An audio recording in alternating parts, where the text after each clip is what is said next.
behendig springen. Van een kuts tot aan een bal, zo je.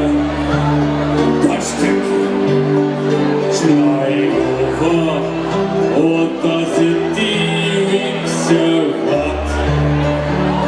Ik kan al haast niet wachten tot ik iets te zuipen had.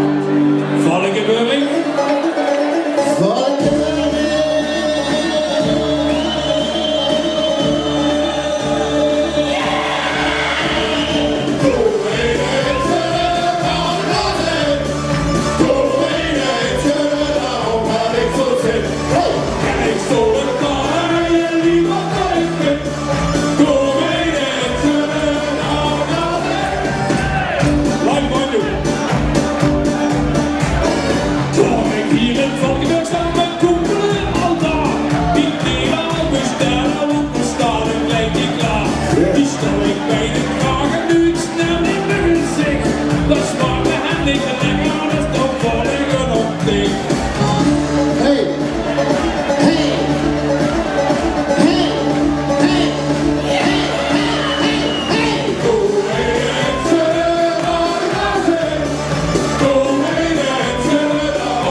En dan vang ik aan de rupsje net zo wie in de regen.